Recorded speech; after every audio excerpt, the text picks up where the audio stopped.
Hi hello all of you అందరూ ఎలా ఉన్నారు బాగున్నారా? నేనైతే చాలా చాలా చాలా బాగున్నాను. మేము ఎక్కడ వెళ్తున్నాము ఏంటి అన్నది ఆల్రెడీ మీరు తమ్నేల్లో చూసే ఉంటారు, లేదంటే అప్లోడ్ చేసిన షార్ట్ వీడియోలో అన్నా చూసే ఉంటారు.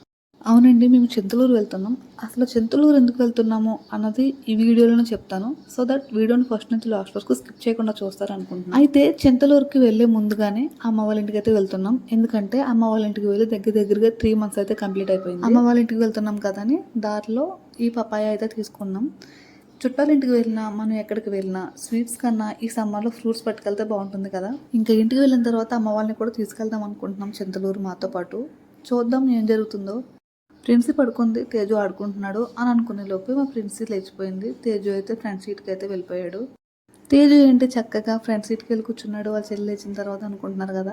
అవునండి, వాళ్ళ చెల్లి లేచిన తర్వాత నా ఒళ్ళో కూర్చుంది కదా అని చెప్పేసి ఫ్రంట్ సీట్కి వెళ్ళి చక్కగా ఆడుకుంటున్నాడు వాడు. సో పిల్లలతో ఇలా టైం స్పెండ్ చేస్తూనే ఇంకా ఊరికైతే చేరిపోయాము.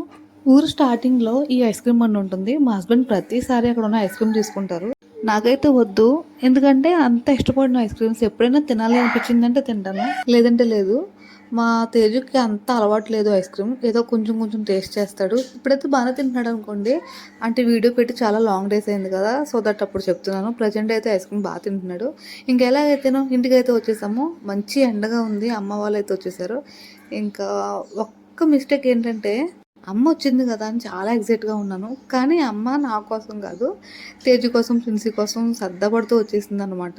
ఇంటికి వెళ్ళిన తర్వాత భోజనం చేసి కొద్దిసేపు రెస్ట్ చేసుకొని ఇంకా 4కి అయితే స్టార్ట్ అయ్యాం చింతలూరు. సో పిల్లలతో వెళ్తున్నాం కాబట్టి కొంచెం చల్లబడిన తర్వాత వెళ్తే బాగుంటుంది కదా అని చెప్పేసి 4కి స్టార్ట్ అయ్యాం, స్లోగా వెళ్దామని. మాతో పాటు అమ్మని తీసుకెళ్తున్నాం. నిజానికి అమ్మ రానన్నారు, కానీ తోడుగా ఉంటారు కదా అని చెప్పేసి మేము తీసుకెళ్ళాము. మీరు వెళ్ళొచ్చేయండి అని చెప్పేసి అప్పటికే చెప్పారమ్మా, కానీ మేమే తీసుకెళ్ళామన్నమాట బలవంతంగా. అయితే ప్రతి సంవత్సరం చింతలూరు తప్పకుండా ఎందుకు వెళ్తామో అని చెప్తాను అన్నాను కదా.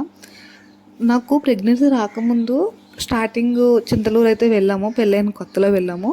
అయితే మాకు ప్రెగ్నెన్సీ వస్తే ప్రతి సంవత్సరం మానకుండా వస్తాము అని చెప్పేసి మా హస్బెండ్ అనుకున్నారు. సో దట్ ప్రతి సంవత్సరం కూడా మానకుండా చింతలూరు వెళ్దాం అనుకున్నాం. 1 year గ్యాప్ వచ్చింది వెళ్ళడానికి, సో కుదరలేదు. కొన్ని విషయాలు కుదరలేదు. ఇంకా తర్వాత తేజుని తీసుకుని వెళ్ళాము. నెక్స్ట్ ప్రెగ్నెన్సీ వచ్చింది. ప్రెగ్నెన్సీ టైంలో ఎక్కువగా ట్రావెలింగ్ చేయకూడదు అన్నారని అలా 1 year అయితే గ్యాప్ వచ్చేసింది. ఇంకా ఇప్పుడు డెలివరీ అయిపోయింది కాబట్టి ఇంకా బాబుని పాపని తీసుకుని అయితే వెళ్ళిపోయాము. సో దట్ అక్కడ చాలా అంటే చాలా బాగుంటుంది, నాకు బాగా నచ్చుద్ది అనమాట. చాలామంది వచ్చారు, మీలో చాలామంది తెలిసి ఉంటుంది ఆల్మోస్ట్. ఎక్కడెక్కడి నుంచి వస్తారో. చింతలూరు చేస్తే ఒక్కరోజు 2 రోజులు కాదబ్బా, ఫుల్గా 1 month వరకు చేస్తారు. నిజంగా టెంపుల్ చాలా బాగుంటుంది. సో దట్ చాలా మందికి నమ్మకం మనం అనుకునే జరుగుతాయి చింతలూరు వెళ్తాయి అని చెప్పేసి అనుకుంటారు.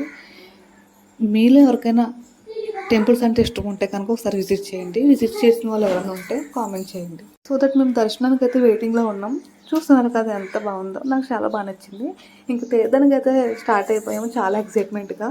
అన్నీ చూసాము, అన్నీ బాగానే ఉన్నాయి అనుకునేసరికి ఏమీ తీసుకోలేదు. అలాగని ఏ జాయింట్ వీల్ కానీ ఎటువంటి ఏమీ ఎంజాయ్ చేయలేదు. ఎందుకంటే మా తేజుకి అనుకోకుండా ఫుల్ వాంతులు అయితే జరిగిపోయినాయి. వామిటింగ్స్ అయిపోవడం వల్ల ఇంకా చాలా ఇబ్బంది పడిపోయాం. పాపం చాలా నేర్చుపడిపోయాడు వాడు. వాడి కోసం నేను ప్రతి షాపు తిప్పాను, వాడికి ఏమైనా కావాలేమో సర్దపడి తీసుకుంటాడేమో అనుకున్నాను. కానీ వాడికి హెల్త్ బాగోకపోవడంతో చాలా ఇబ్బంది అనుకుంటాం. కానీ ఏదేమైనా పిల్లల తర్వాతే. మరి ఈ వీడియో నచ్చింది అనుకుంటున్నాను. నచ్చితే తప్పకుండా కామెంట్లో చెప్పండి. వాడికైతే ఫుల్ వామిటింగ్స్ అయిపోవడంతో చాలా ఇబ్బంది పడ్డాడు మా తేజు. వాడిని చూసి మాకు చాలా బాధేసింది. సో దట్ అక్కడ మేము ఏమి తినడానికి తాగడానికి కూడా ఇష్టపడలేదబ్బా. తేజుని తీసుకుని వెళ్ళిపోదాం అని ఫిక్స్ అయ్యాము ఇంకా. సో వాడి కోసం ఒక చిన్న ఆశ, ఏమైనా తీసుకుంటాడు అని చెప్పేసి ఎన్ని టాయ్స్ చూపించినా వాడు అసలు ఇష్టపడలేదు. ఇలా వెనక్కి పెట్టేసుకునేవాడు తల. ఇంకా చాలా బాధేసింది. నా మనసు ఒప్పగా ఒక చిన్న టాయ్ అయితే తీసుకున్నాను. ఇంకా ఆ మన్నాడు మార్నింగ్ అయితే కొంచెం రిలీఫ్ అయింది. హాస్పిటల్ తీసుకెళ్ళాము. నైట్ అంతా చాలా జాగ్రత్తగా చూసుకున్నాం బాబుని. మరి వీడియో మీకు నచ్చింది అనుకుంటున్నాను. నచ్చితే తప్పకుండా కామెంట్ చేయండి. మా తేజు పరిస్థితి అయితే ఇదన్నమాట. అస్సలు మనసులో ఎవ్వరికీ లేదు. మాకు చింతలూరు వెళ్ళాము, చాలా రోజుల తర్వాత అమ్మ ఇంటికి వెళ్ళాము అన్న మాటే లేకుండా వాడితో అలాగే ఉన్నామన్నమాట. మరి పిల్లలతో ఇలాగే కదండి ఉంటుంది. ఏదేమైనా మనకి ఎన్ని కష్టాలు వచ్చినా సరే పిల్లల విషయంలో ముందుగానే కేర్గా ఉండాలనుకుంటాను. ప్రతి ఒక్కరు అలాగే ఉంటారనుకోండి. మరి వీడియో లైక్ చేసి